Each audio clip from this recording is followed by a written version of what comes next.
Can you provide a definition for the word woman? Yesterday, your nomination turned out to be a testing ground for conspiracy theories. Nothing Michael Avenatti can say will scare me. Stormy Daniels is back in the news. That's interesting. Got a lot of clips from, not a lot of clips, but some clips from the Katanji Brown-Jackson SCOTUS nomination hearings in the Senate. Ukraine updates. Twitter's putting people in Twitter jail constantly. Holy cow, there's a lot going on today. My name is Jobob. Thanks so much for tuning in to Daily Caller Live. Daily Caller Live starts right now. 2, 1. Here we go! That might be the only brown guy on earth named Jobob. That is actually her name, Jobob. Ooh,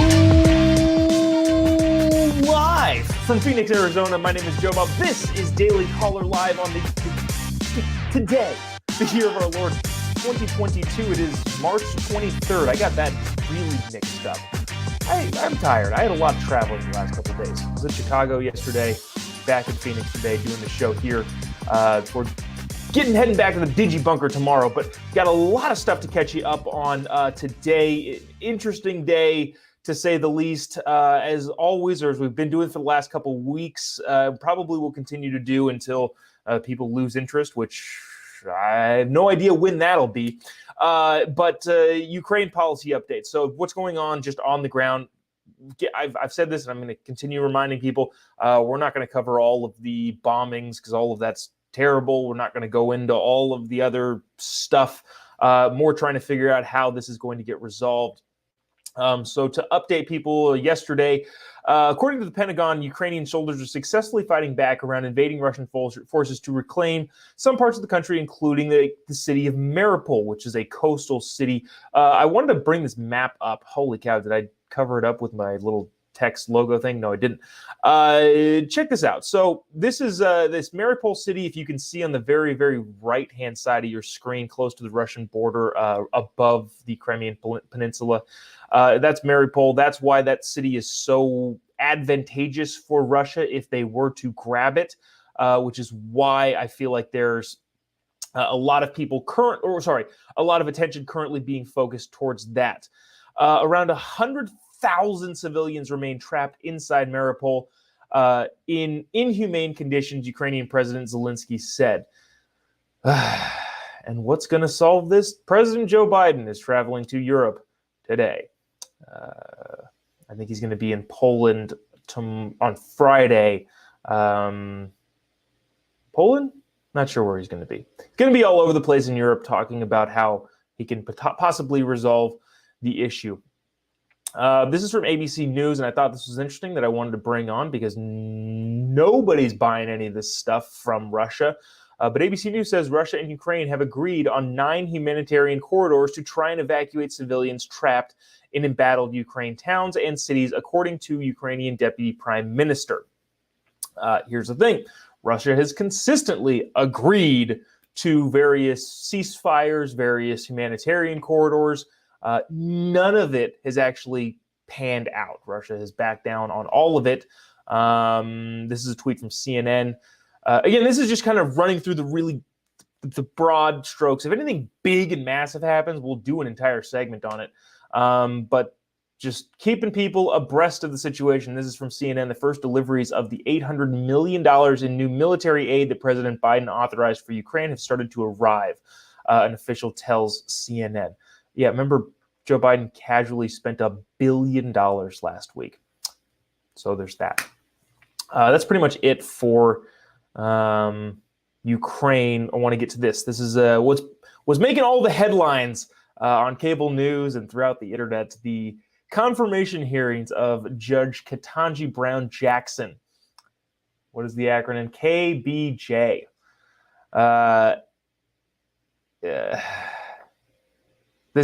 So let me preface these couple video clips, and there's actually only one fascinating one that I thought was really interesting that we'll play right here.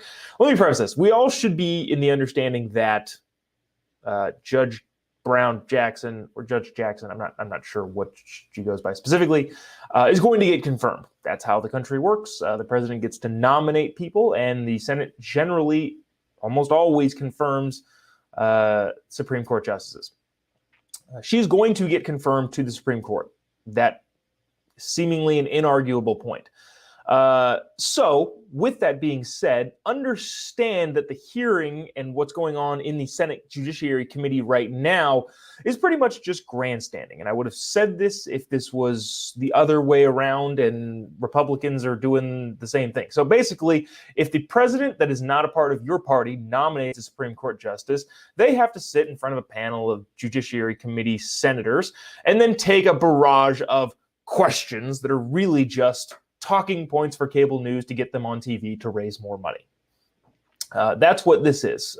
Democrats obviously did it when, Gorsuch, Kavanaugh, and Amy Coney Barrett were all being confirmed. They had big news clips of saying ridiculous crap, by the way, and that's how they raise money. So Republicans are kind of doing the same thing, but also not nearly as in an aggressive way, and we'll get to that in just a couple seconds. But listen to this. I believe this is Senator Marsha Blackburn asking a question of the Supreme Court justice nominee. Can you provide a definition for the word woman? Can I provide a definition? No, Yeah. I can't. You can't?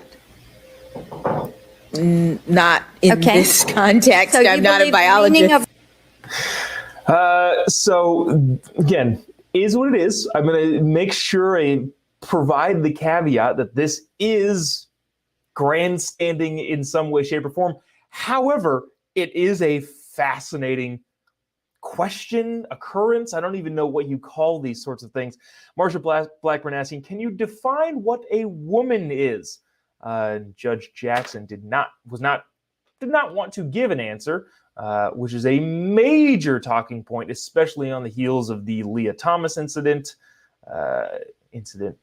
story issue within the NCAA of men competing in women's sports. So there's that. The follow-up question, which would have been awesome if she had asked it, but she didn't, is, are you a woman?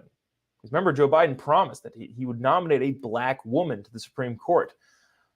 Judge Jackson Brown can't define what a woman is. How do we know that she is a woman?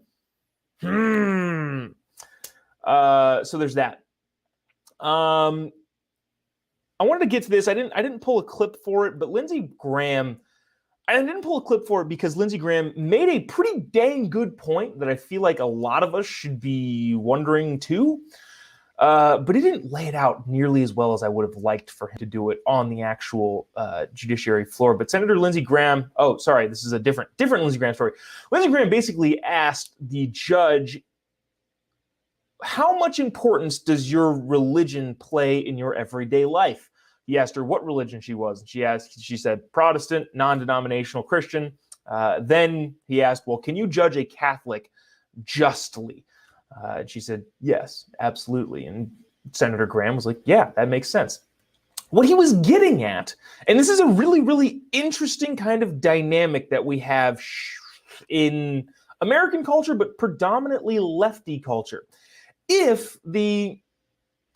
It isn't even just Supreme Court nominee, but if a person in the public eye leans conservatively and then talks about their religion, the lefty media treats them like they're a crazy person. Wow, what are they speaking in tongues and doing X, Y, Z? And how can we trust this person to judge fairly or to be an arbiter of truth when they're a Christian or religious by any means? That constantly happens on the left side of the aisle. But not when the person in question is black, which is an interesting distinction that goes on in our mainstream media and our political conversation. When the person is religious and black, or, insert minority. In this case, Katanji Brown happens to be black. But really anybody, if they're a religious minority, it seems like nobody cares about their religious affiliation, which I agree with. I don't think they should care about their religious affiliation. But when it's Amy Coney Barrett, a practicing Catholic. The point Lindsey Graham was making is there was this huge hubbub over whether or not her religion will play a key factor in being able to judge the American people and the legislation that it passes. But that sort of question doesn't really come up in minority cultures. The sense amongst the left is, oh, that's just their culture. That's just what they believe, and it's totally fine. Not only is that pretty demeaning, it just doesn't really make any sense. But that was from Lindsey Graham yesterday. I wanted to get to this clip because I thought this was funny, cool, interesting. I don't know. If you haven't already, I see a couple thousand of you watching on this little number. I get a little number screen. I could see how many you're watching. And that number is much higher than the people who have liked and commented and all of that sort of stuff. It really, really helps us out. Would appreciate you clicking the little like button, clicking the little share button. Again, it doesn't cost you anything. But one, people that you know need to be able to be seeing this. And two, it really helps us out. So appreciate you just clicking the little emoji button things right down here, whether it makes you happy, mad, any of that. But I want to play this clip from Dick Durbin yesterday. Senator Dick Durbin on the Judiciary Committee talking to Katanji Brown Jackson about the line of questioning that is coming from Dick Durbin's opponents. Watch this, and then we'll play another clip from just 3 years ago. This, incidentally, yesterday, your nomination turned out to be a testing ground for conspiracy theories and culture war theories. The more bizarre the charges against you and your family, the more I understand the social media scoreboard lit up yesterday. I'm sorry that we have to go through this. These are not theories that are in the mainstream of America, but they have been presented here as such. Senator Dick Durbin is against conspiracy theories within the confirmation hearings of a Supreme Court justice. Which is funny, because here is also Dick Durbin just a couple years ago when Judge Kavanaugh was sitting in that same position. Remember, Dick Durbin does not want to push conspiracy theories in judiciary nomination hearings. No conspiracy theories. Here's also Dick Durbin a couple years ago. With what degree of certainty do you believe Brett Kavanaugh assaulted you? Remember that whole thing? So people are going to cry whataboutism on the left, talking about, well, this is different because this is just whataboutism. It's called consistency. Whataboutism is a dumb phrase that people make up and apparently think it's a good excuse to say or do things, but it's not. I want to play that clip one more time. Dick Durbin saying, with what degree of certainty do you believe Brett Kavanaugh assaulted you? Yeah, never forget that when Democrats on the Senate Judiciary Committee and Democrats throughout Congress decided to literally make up allegations or accusations to try and stop a presidential Supreme Court nomination appointment. The way that Democrats treated Brett Kavanaugh during his confirmation hearings was inexcusable. So the fact that Dick Durbin now is saying, oh, my colleagues on the other side of the aisle are being very unfair. Nah, dude, never forget the Kavanaugh hearings. That was the most disgraceful thing I think we've ever seen within the United States Senate.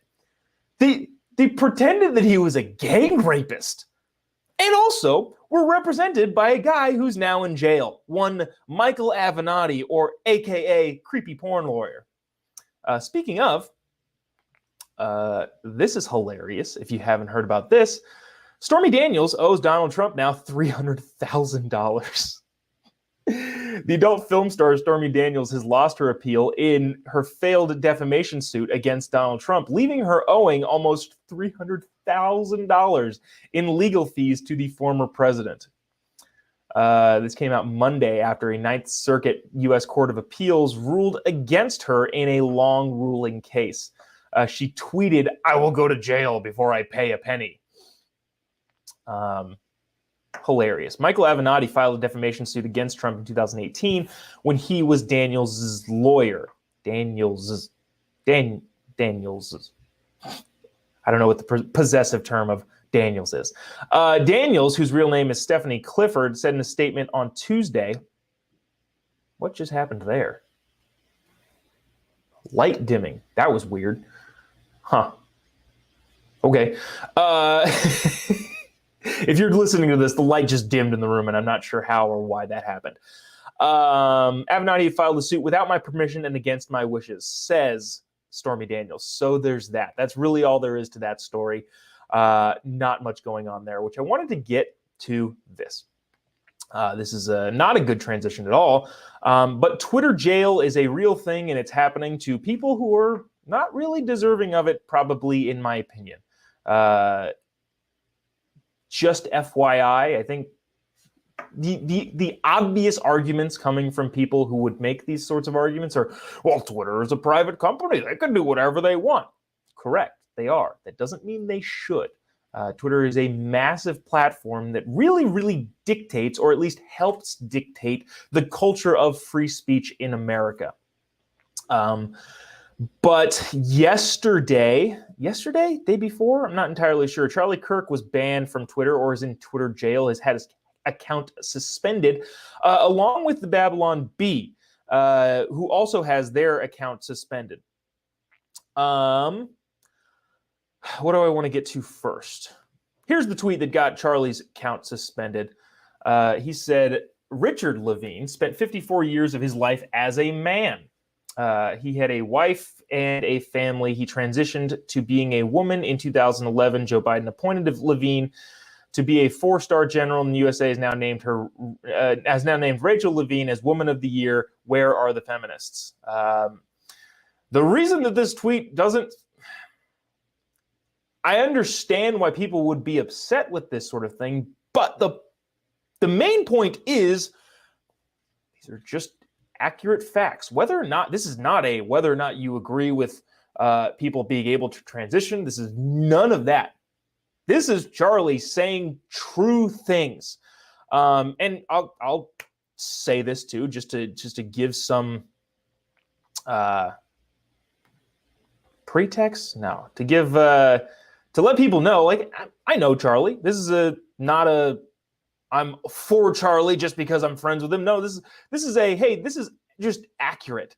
What Charlie said was that Richard Levine transitioned to being a female later in life, which is true according to the Washington Post, in which then now named Rachel Levine told the Washington Post that she had transitioned in 2011, and transitioning in their 50s is a difficult thing to do, which is all Charlie's tweets said, and now it's banned him from Twitter. In the same instance, Babylon Bee, a satirical comedic website, is also kicked off of Twitter because they dared to make a joke that the Health and Human Services Deputy Secretary, I'm not sure what the title actually is, won Man of the Year, playing on the parody of the fact that the USA Today named them Woman of the Year.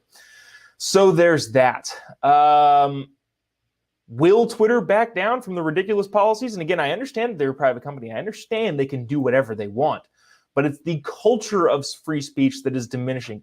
Dang it, now that I'm thinking about it right now, there was a fantastic piece in the New York Times talking about the culture of free speech in the United States, and I should have brought that up. But unfortunately did not, because I'm a bozo and forgot. Hey, lefties, don't. I'm generally on the pretty libertarian side of, look, whatever you want to be called, I don't care. I'll do whatever. But there are lines. You can't compete in sports if you've matured as an adult male, among a couple different things. But overall, whatever if you want to change your name, I don't care. But some of this has gone so far that they're pushing me to the other side, and I really hope they don't ultimately do that in its entirety. So we'll see what happens. Hopefully, Charlie and the Babylon Bee can get back on Twitter and out of Twitter jail, because they're both hilarious and awesome. So we'll see how that plays out. Let me see if I want to get to, you know what? Nah, that's going to do it for us today. Appreciate all you sticking around, tuning in from Phoenix. Met a lot of new friends in Chicago last night. Hopefully, if they're tuning in, appreciate it. If you can, follow me on social media, Jobob, Instagram, Twitter, Facebook. I'm not in Twitter jail. I can still tweet. I'm also on Getter, Truth Social. I'm on all of the social media platforms. Just type in JOBOB. You'll find me. I am hilarious on all of those platforms. So feel free to partake in the hilarity. Send me stuff that you see happening in your neck of the woods.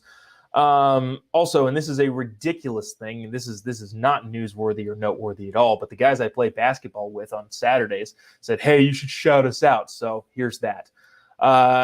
Appreciate all you listening, tuning in. We'll be back in the dingy bunker tomorrow with an all-new episode of Daily Caller Live. We'll recap the third day of the Supreme Court nomination hearings in the Judiciary Committee, among other stuff. Probably Joe Biden will get to a microphone today and embarrass the United States, so we'll have that tomorrow as well. We will see you then. God bless America.